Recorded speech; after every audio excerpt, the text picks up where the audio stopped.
La guerra contra las drogas en Filipinas no fue una simple campaña de seguridad pasajera, sino que se convirtió en una de las experiencias más controvertidas del siglo XXI. Mientras los medios promovían el lema brillante de un presidente que armó al pueblo y declaró la guerra a la mafia, los hechos revelan una realidad mucho más compleja, una escena en la que el discurso de movilización choca con las limitaciones de la ley y donde las órdenes presidenciales se cruzan con las historias de los barrios pobres que se transformaron en escenarios de muerte. Desde la llegada de Rodrigo Duterte al poder en 2016, se lanzó una intensa ofensiva contra el Shabu y las redes criminales, pero pronto se convirtió en un campo de prueba entre la seguridad estricta y los derechos humanos, entre las promesas de purificación y las acusaciones de ejecuciones extrajudiciales, hasta llegar a la persecución del propio presidente ante la Corte Penal Internacional. Esta no es solo una historia sobre Filipinas, sino sobre un Estado atrapado entre el martillo del crimen y el yunque del poder, sobre una sociedad dividida entre quienes ven en Duterte al salvador punitivo y quienes lo consideran el principal acusado. En este video seguiremos las raíces de la guerra desde las campañas de seguridad como Tokhang y Double Barrel, y observaremos cómo los documentales moldearon su memoria visual hasta llegar al Tribunal de La Haya, donde se pone a prueba el derecho internacional frente a una guerra interna cuyos efectos aún no se han apagado. Así que quédate con nosotros hasta el final. Y no olvides apoyarnos con un me gusta y suscribirte al canal para recibir todas las novedades.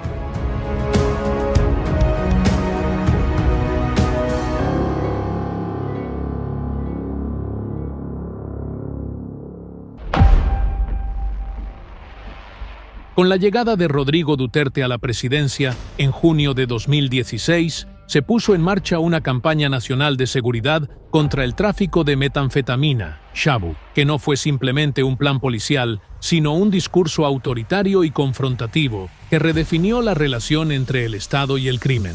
El inicio vino acompañado de un tono agresivo desde la cúspide del poder político, lo que se reflejó rápidamente en las calles en forma de vigilantismo, justicia por mano propia y un aumento notable de la violencia. Fue precisamente en ese momento cuando la guerra contra las drogas comenzó a transformarse de una promesa de disuasión en un debate sobre las ejecuciones extrajudiciales. Las cifras y las interpretaciones se volvieron contradictorias y las versiones oficiales sobre enfrentamientos armados con sospechosos chocaron con los informes que describían un patrón repetido de ejecuciones. En este sentido, lo documentado históricamente es el lanzamiento de una campaña estatal de gran escala contra el mercado del Shabu, que produjo un alto costo humano y una pesada memoria visual. Por otro lado, surgieron narrativas mediáticas exageradas o incompletamente verificadas, entre ellas la idea de que el lema «armar al pueblo» se tradujo en un sistema permanente. Pero es importante diferenciar entre el discurso movilizador que reforzó la narrativa del puño de hierro y los límites legales que impidieron convertir a la sociedad en un cuerpo armado de aplicación de la ley. Los textos regulatorios oficiales restringieron el uso de armas fuera de los marcos autorizados, lo que significa que el armamento permaneció en el ámbito del discurso político, no de la implementación institucional. Por tanto, lo no comprobado es la existencia de una estructura permanente de movilización armada popular, mientras que lo comprobado es que la campaña consolidó una ecuación de seguridad de alto costo moral y social, y que el debate sobre ella seguirá abierto mientras persista la distancia entre el discurso del castigo y la vigencia del Estado de Derecho.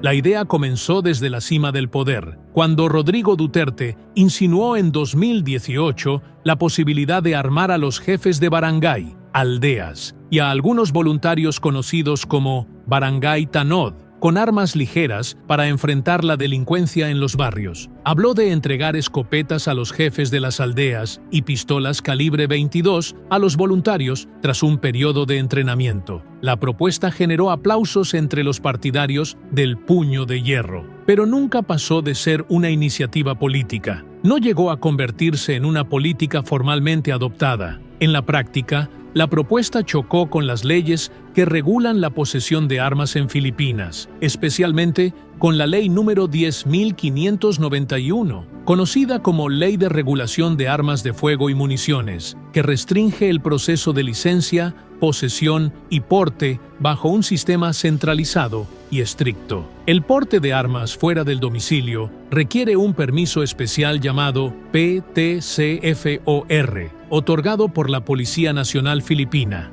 PNP. Dicha ley no concede a las unidades de apoyo policial, incluidos los TANOD, el derecho a portar armas por la naturaleza de sus funciones. Por ello, el Departamento del Interior y de Gobierno Local, DILG, emitió la circular MC 2018-16, recordando a los gobernadores y alcaldes que los TANOD y los miembros de las unidades de apoyo no están autorizados a portar armas durante el servicio, y obligando a las autoridades locales a recuperar cualquier arma entregada a estos grupos. Una circular regional posterior aclaró además que la Ley 10.591 anuló cualquier autoridad previa que permitiera a las unidades de policía auxiliar portar armas bajo antiguos memorandos. El resultado jurídico fue claro: no puede existir una movilización armada popular bajo un marco legal vigente. Ante la persistencia de la confusión en el discurso público, el DILG reafirmó en 2021, tras un tiroteo en la zona de Tondo, que portar armas por parte de los TANOD durante el servicio es ilegal. Este fue un recordatorio práctico de que lo planteado en 2018 nunca se tradujo en reglamentos ejecutivos que autorizaran el armamento. Así se hizo evidente la diferencia entre el discurso movilizador, que buscaba armar simbólicamente a la sociedad, y el marco jurídico, que limitó estrictamente el porte de armas e impidió convertir la idea en una movilización popular armada. A guerra contra as drogas nas Filipinas começou com um plano unificado da polícia, conhecido como o Plan Double Barrel. Seu conceito era simples, mas seu impacto foi profundo, pois o plano se baseava em dois eixos principais. O primeiro, chamado Cano Inferior, visava a base ampla de usuários e pequenos distribuidores. O segundo, conhecido como Cano Superior, tinha como alvo os grandes chefes e líderes das redes de tráfico. Na primeira vertente, chamada Oplan Tokhang, as equipes policiais atuavam localmente, batendo de porta em porta e falando diretamente com os suspeitos, pedindo que se rendessem, assinassem compromissos, participassem de programas de reabilitação ou se submetessem à vigilância comunitária. Esse mecanismo se baseava em listas de monitoramento locais dentro dos bairros e era conduzido sob a lógica do dissuasão próxima, envolvendo moradores conhecidos da comunidade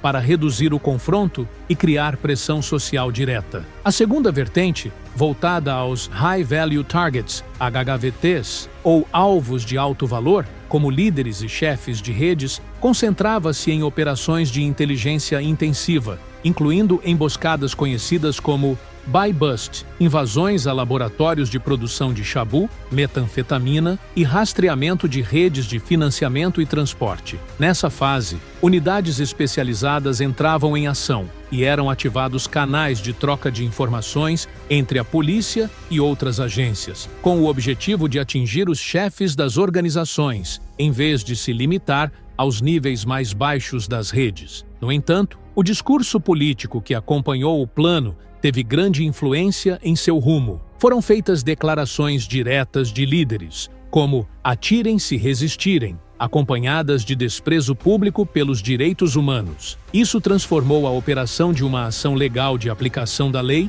em um ambiente de confronto violento. Logo, a mera suspeita, associada à ideia de resistência, tornou-se motivo suficiente para transformar as visitas domiciliares em confrontos armados. Com o tempo, bairros inteiros se converteram em zonas de conflito noturno, com postos de controle, operações relâmpago e impactos sociais diretos sobre as famílias incluídas nas listas negras.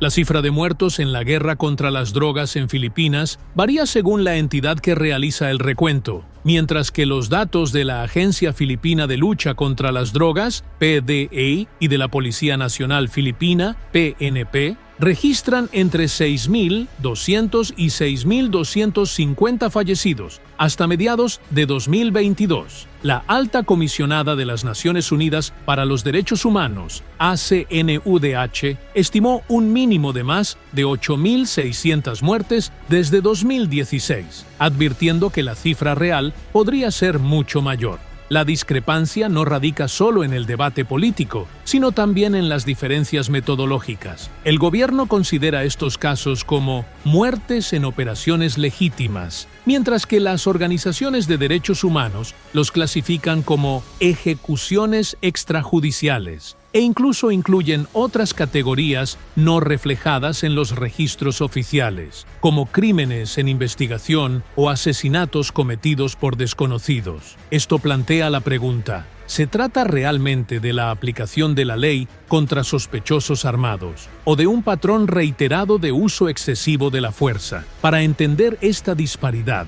el periodismo de datos y varios centros académicos crearon bases de datos independientes, entre ellas el proyecto DAHAS de la Universidad de Filipinas, así como mapas elaborados por el Centro Filipino de Periodismo de Investigación, PCIJ.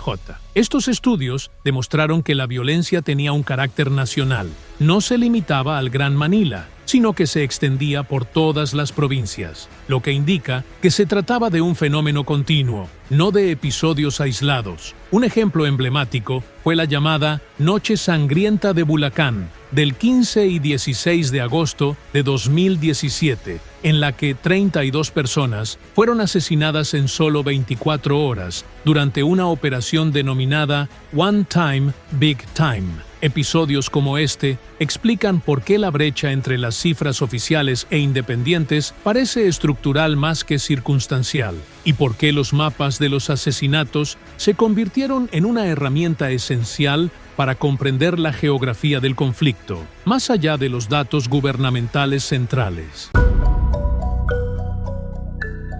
Antes de llegar a la presidencia, Rodrigo Duterte ya había forjado su imagen de hombre fuerte desde Davao, donde informes de derechos humanos documentaron un patrón de asesinatos coordinados conocidos mediáticamente como el Escuadrón de la Muerte de Davao, Davao Death Squad. Estos asesinatos, dirigidos principalmente contra sospechosos de delitos y drogas, convirtieron a la ciudad en un modelo de mano dura, citado cada vez que se debatía sobre las ejecuciones extrajudiciales. Un informe de Human Rights Watch recogió testimonios de familiares de las víctimas y reconstruyó escenas repetidas de asesinatos con métodos similares en Davao y ciudades cercanas, lo que convirtió esa experiencia en una base histórica para entender la narrativa de seguridad que precedió la llegada de Duterte al Palacio Presidencial. Cuando la llamada Escuela de Davao se trasladó al ámbito nacional, el escándalo Ninja Cops de 2019 sacudió el sistema. La investigación reveló acusaciones contra varios agentes de policía implicados en la reventa de drogas confiscadas, especialmente shabu, metanfetamina, en el mercado negro en lugar de destruirlas. El escándalo alcanzó su punto álgido cuando las sospechas tocaron al jefe de la Policía Nacional Filipina, PNP. En ese momento, Oscar Albayalde, debido a un operativo anterior en Pampanga en 2013, marcado por graves irregularidades. Las comisiones del Senado recomendaron medidas disciplinarias severas y Albayalde renunció bajo presión de las investigaciones. En ese momento, el eslogan "El Estado contra la mafia" comenzó a desmoronarse. La economía de la droga demostró su capacidad de infiltrarse en las grietas de la propia institución, y la confianza pública se desplomó al descubrirse que algunos guardianes de la ley eran, en realidad, parte del problema. Y si la corrupción dentro de los cuerpos de seguridad debilita la guerra contra las drogas, el panorama se vuelve aún más complejo cuando se revela que las redes de narcotráfico operan desde dentro del propio sistema penitenciario, concretamente desde la Prisión Nacional de New Bilibid. Desde las redadas de 2014, conocidas como Oplan Galugad, y en operativos posteriores salieron a la luz graves irregularidades y lujos ilícitos dentro de los pabellones que alojaban a reclusos de alta peligrosidad, dinero en efectivo, dispositivos de comunicación e incluso instalaciones recreativas, además de evidencias del continuo tráfico de shabu, metanfetamina. Todo esto consolidó la percepción de que la prisión se había convertido, en parte, en un centro de operaciones, más que en el final de la cadena criminal. En este contexto, surgieron acusaciones político-judiciales que señalaron a exfuncionarios, carceleros y figuras influyentes por facilitar el comercio de drogas desde el interior del penal. Posteriormente, algunos nombres fueron absueltos o sus casos fueron desmentidos ante los tribunales y los medios, dejando una imagen ambigua y fragmentada, donde hechos judiciales comprobados se mezclaban con relatos mediáticos cargados de vacíos y politización. En torno a la guerra contra las drogas en Filipinas, se han acumulado 3 capas de narrativas que requieren una deconstrucción serena para distinguir lo verificable de lo fabricado. La primera capa surgió a partir del testimonio parlamentario de una oficial retirada, quien afirmó la existencia de un sistema de recompensas que habría incentivado a ciertos policías a matar a los sospechosos. Esta versión conmocionó a la opinión pública, ya que transforma el homicidio de una consecuencia del enfrentamiento en un estímulo financiero directo. Sin embargo, el relato aún está bajo investigación y no se ha convertido en un hecho judicial comprobado. Permanece en el ámbito de la acusación, que exige pruebas sólidas y revisiones forenses precisas, evitando caer en condenas anticipadas sin verificación. La segunda capa apareció con la detención del expresidente Duterte en marzo de 2025, que provocó oleadas de desinformación digital. Se recircularon imágenes antiguas como si fueran protestas actuales. Se publicaron citas falsas atribuidas a jueces y funcionarios, y algunas páginas difundieron rumores sobre supuestas decisiones judiciales, como suspensiones de procesos o liberaciones de acusados que luego fueron desmentidas oficialmente. Este entorno digital reveló hasta qué punto la desinformación está arraigada en Filipinas, donde las cuentas compiten por moldear la opinión pública en tiempo real, mientras que la regla de oro sigue siendo verificar siempre la fuente original, ya sea un comunicado oficial o un registro judicial, además de comprobar la fecha y el contexto de las imágenes antes de compartirlas. La tercera capa corresponde al choque de narrativas que ha dividido el discurso público entre quienes consideran que la persecución de Duterte ante la Corte Penal Internacional es una herramienta de venganza política interna y quienes, desde una perspectiva de derechos humanos, sostienen que el núcleo del caso no es una disputa de poder, sino acusaciones relacionadas con crímenes de lesa humanidad en el contexto de la llamada guerra contra las drogas. En Filipinas, hoy se cruzan 2 visiones diferentes. Por un lado, el discurso de la seguridad estricta asociado a Rodrigo Duterte, y por otro, el discurso de la justicia procesal que su sucesor, Ferdinand Marcos Jr., busca consolidar desde su llegada al poder en 2022. Marcos ha presentado lo que llama una guerra sin sangre, manteniendo la política de confiscaciones masivas de shabu, metanfetamina, pero con una reducción notable en el número de muertes. Al mismo tiempo, ha intentado promover alternativas basadas en la rehabilitación y la prevención, en lugar de centrarse únicamente en la confrontación directa. Sin embargo, este nuevo lenguaje no borra el hecho de que las raíces del mercado criminal siguen profundamente incrustadas en la pobreza estructural, la amplitud de la economía informal y la corrupción institucional. Factores que no pueden eliminarse con decisiones rápidas ni con un simple cambio de discurso. Y queda la pregunta, ¿ha cambiado realmente el método o se trata solo de un reemplazo del lenguaje? Un enfoque serio requiere transparencia, supervisión independiente y rendición de cuentas interna. El éxito no debe medirse por la cantidad de decomisos, sino por la justicia de los tribunales, la reducción de la demanda mediante educación y empleo, y la recuperación de la confianza social en que la seguridad no está reñida con el Estado de Derecho. En conclusión, la eficacia no se mide por los decomisos ni por el número de muertos, sino por la capacidad del Estado para recuperar la confianza de la gente en la ley, a través de instituciones íntegras, rendición de cuentas transparente y la atención a las raíces de la pobreza y el desempleo, para que la guerra deje de ser una reacción momentánea y se convierta en una construcción real de un Estado de Derecho. Y hasta aquí llega el video de hoy. No olviden suscribirse al canal y activar la campanita para recibir todas las novedades.